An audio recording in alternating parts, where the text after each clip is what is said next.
Hi, thanks for checking out our Indiegogo campaign.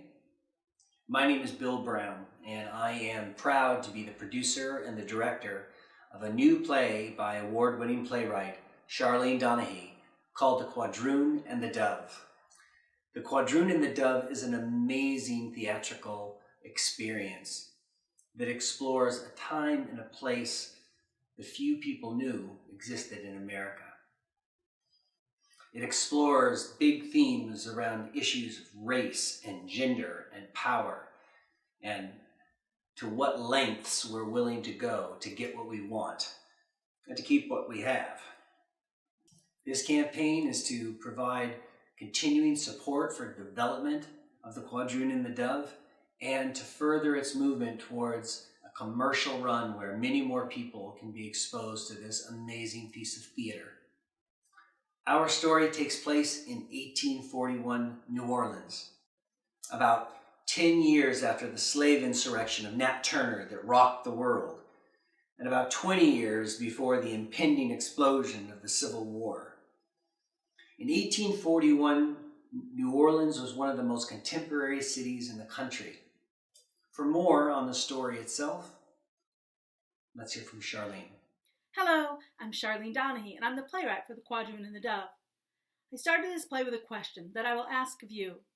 Think of the people you love, the things you love, the comforts you know in your life, and ask yourself, what would you do if you were threatened with all of that being taken away from you? Would you go to the dark places? That's the question for The Quadroon and the Dove. This is the story of Clarice, a quadroon mistress to a wealthy white native Creole named Lucienne. As Quadroon, Clarice is 1/4 black and 3/4 white, and very prized in an arrangement called placage. Placage was an accepted form of infidelity, where these wealthy men took Quadroon women, and the women were given comfortable homes and allowances and certain freedoms, and also slaves of their own. And if the Quadroon came into the relationship as a slave, she was given her freedom. These women were called free women of color. And something that fascinates me about that term is that even though they were called that, they were still bound to these men in ways that did not make leaving easy. So, in some ways, it was another form of enslavement. Clarice's world with Lucienne begins to spin out of control as intruding paramours and a growing slave uprising intertwine to push this world on a precipice of change. Audiences who have seen readings and performances of The Quadroon and the Dove have been enthralled by this exciting and unique story.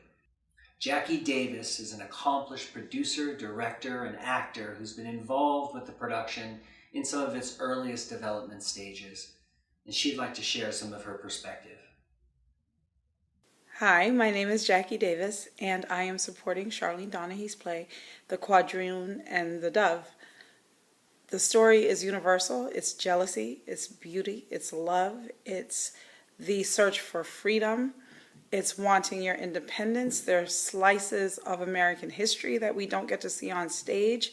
And it's a part of our history, and it still affects how we are today with the colorism and with features and who is better than whom.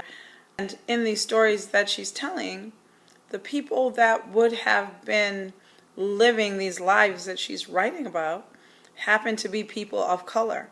She's honoring these people's stories and their lives, and she's telling human stories. It's beautiful. It's beautiful. The Quadroon and the Dove was featured in the recently published and critically acclaimed collection of Miss Donahue's plays called Bones of Home and Other Plays. Pulitzer Prize-winning playwright Doug Wright calls the writer's plays intoxicating and mysterious, and says that she possesses a gift for finding the truth. I couldn't agree more. I want to thank you for supporting The Quadroon and the Dove.